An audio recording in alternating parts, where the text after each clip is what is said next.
नमस्कार। आज के इस एक्सप्लेनर में हम भारत के संविधान को किसी बोरिंग या सूखी कानूनी किताब की तरह नहीं, बल्कि एक बेहद शानदार, जीवंत और लॉजिकल ऑपरेटिंग सिस्टम की तरह देखने वाले हैं। एक ऐसा जबरदस्त सिस्टम जो दुनिया के सबसे बड़े लोकतंत्र को एकदम सटीकता के साथ चलाता है। 395, जी हाँ, 395 आर्टिकल्स।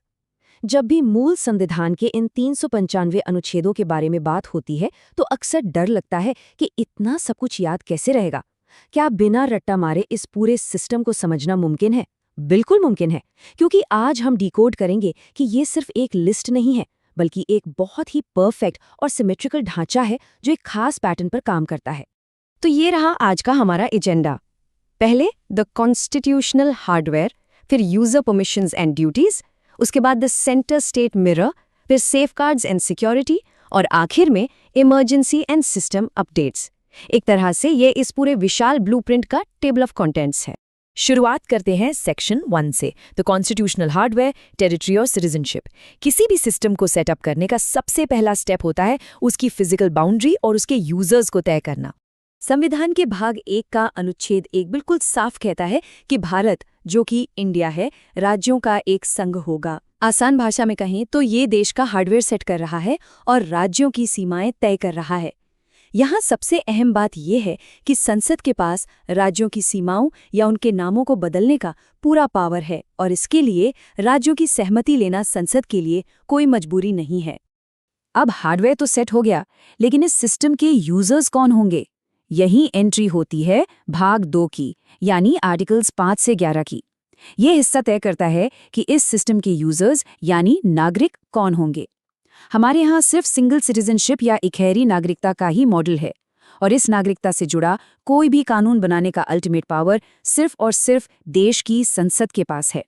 आगे बढ़ते हैं सेक्शन 2 की तरफ, यूजर परमिशंस एंड ड्यूटीज।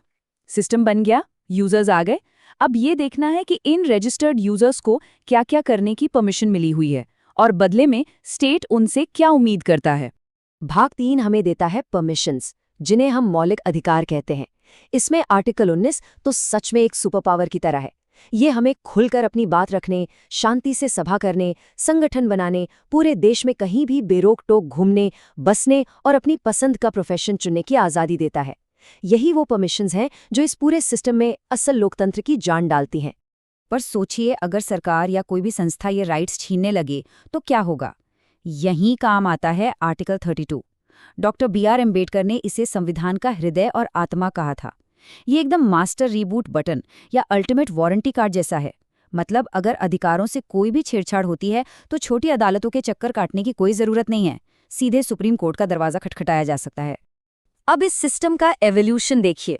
1950 में राइट्स तो मिल गए, लेकिन फंडामेंटल ड्यूटीज यानी कर्तव्यों को 1976 में जाकर जोड़ा गया। ऐसा इसलिए किया गया ताकि पहले हमारा लोकतंत्र थोड़ा मैच्योर हो सके और नागरिकों में सुरक्षा की भावना आए। फिर 1978 में बहुत बड़ा बदलाव हुआ। प्रॉपर्टी के अधिकार को फंडामेंटल राइट्स की लिस्ट से हटाकर सिर्फ एक लीगल राइट बना दिया गया, ताकि सामाजिक न्याय को बेहतर तरीके से बैलेंस किया जा सके। अब आते हैं सेक्शन 3 पर, द सेंटर स्टेट मिरर। अब हम इस ऑपरेटिंग सिस्टम के सबसे खूबसूरत और एकदम परफेक्ट मैथमेटिकल हिस्से पर आ गए हैं। इस आर्किटेक्चर का लॉजिक वाकई हैरान कर देने वाला है। इस मैजिक ट्रिक को देखिए, +89 का मैथमेटिकल फॉर्मूला। अगर हम केंद्र सरकार के आर्टिकल्स में बस 89 जोड़ दें तो सीधे राज्य का सेम आर्टिकल मिल जाता है। उदाहरण के लिए, आर्टिकल 72 में राष्ट्रपति की क्षमादान की शक्ति है। 72 में 89 जोड़िए, बन गया 161, जो कि राज्यपाल की क्षमादान शक्ति है। आर्टिकल 74 में केंद्र का मंत्रिमंडल है। 89 जोड़ने पर 163 आता है, जहां राज्य का मंत्रिमंडल है। ये एक परफेक्ट मिरर इमेज है। और बात सिर्फ +89 पर ही खत्म नहीं होती, कुछ गजब के एनाग्राम पैटर्न भी है। जैसे आर्टिकल 123, जो राष्ट्रपति को इमरजेंसी ऑर्डिनेंस या अध्यादेश लाने का पावर देता है। अब इसके पहले 2 नंबर्स को स्वैप कर दीजिए, बन गया 213। और ये 213 क्या है? ये राज्यपाल का ऑर्डिनेंस पावर है। इसी तरह 124 में सुप्रीम कोर्ट का गठन है। नंबर्स को पलटिए तो बनता है 214, जो राज्यों के हाई कोर्ट्स के लिए है ना कमाल का लॉजिक? चलिए मूव करते हैं सेक्शन 4 पर, सेफगार्ड्स एंड सिक्योरिटी। कोई भी बढ़िया ऑपरेटिंग सिस्टम बिना तगड़े एंटीवायरस और सिक्योरिटी प्रोटोकॉल के तो चल नहीं सकता। शक्ति और पैसे के फ्लो पर नजर रखने के लिए हमारे संविधान में बहुत ही सख्त बैकग्राउंड सिक्योरिटी प्रोटोकॉल्स मौजूद हैं। ये हैं हमारे सिस्टम के असली वॉचडॉग्स, यानी कड़े पहरेदार। आर्टिकल 148 के तहत सीएजी आता है, जो सरकार के एक एक पैसे का ऑडिट करता है। आर्टिकल 280 में फाइनेंस कमीशन है, जो तय करता है कि केंद्र और राज्य के बीच रिसोर्सेज कैसे बटेंगे। 324 में इलेक्शन कमीशन है, जो फेयर इलेक्शन करवाता है। और अगर कभी संसद के सदनों में कोई गतिरोध हो जाए तो बात सुलझाने के लिए आर्टिकल 108 के तहत जॉइंट सेशन का प्रोटोकॉल भी है। इसके अलावा पैसों के मामले में एक इमरजेंसी पिगी बैंक भी है, जिसे कंटिंजेंसी फंड या आकस्मिकता निधि कहते हैं। आर्टिकल 267 के तहत जब संसद का सेशन ना चल रहा हो और अचानक कोई बड़ी आपदा आ जाए, तो मशीनरी को चालू रखने के लिए ये राष्ट्रपति के पास एक इमरजेंसी वॉलेट की तरह काम करता है। अब बढ़ते हैं हमारे आखिरी हिस्से की तरफ, section 5, emergency and system updates.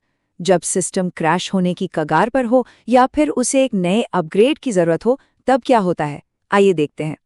यहाँ आपातकाल के लिए एक और जबरदस्त मैथमेटिकल ट्रिक मौजूद है, द +4 फॉर्मूला। आर्टिकल 352 बात करता है नेशनल इमरजेंसी की। इसमें बस 4 जोड़ दीजिए तो आता है 356, यानी राज्यों में राष्ट्रपति शासन। और इसमें फिर से 4 जोड़ दें तो 360 आ जाता है, जो कि फाइनेंशियल इमरजेंसी है। इन तीनों को एकदम परफेक्ट स्पेसिंग के साथ डिजाइन किया गया है। अब सबसे जरूरी बात, सिस्टम को आउटडेटेड होने से कैसे बचाया जाए। आर्टिकल 368 संसद को पावर देता है कि वो संविधान में बदलाव या संशोधन कर सके। इसे हम सिस्टम का सॉफ्टवेयर अपडेट मैकेनिज्म कह सकते हैं। यही वो फीचर है जो सुनिश्चित करता है कि 1950 का ये ब्लूप्रिंट समय और समाज की नई ज़रूरतों के हिसाब से हमेशा अप टू डेट रहे। तो इस पूरे विश्लेषण से ये तो साफ है कि हमारा संविधान सिर्फ कानूनों का पुलिंदा नहीं, बल्कि एक शानदार लॉजिकल ढांचा है। लेकिन जाते जाते एक बड़ा सवाल खड़ा होता है। आज की इस दुनिया में जहां एआई और डेटा ही सब कुछ है, वहां डिजिटल राइट्स इस 1950 के ब्लूप्रिंट में कहां फिट बैठेंगे? क्या इस परफेक्ट मैथमेटिकल स्ट्रक्चर में फ्यूचर के नए बदलावों के लिए जगह बन पाएगी? ये एक ऐसा सवाल है जिस पर हम सबको गंभीरता से विचार करना चाहिए। आज के इस एक्सप्लेनर में बस इतना ही।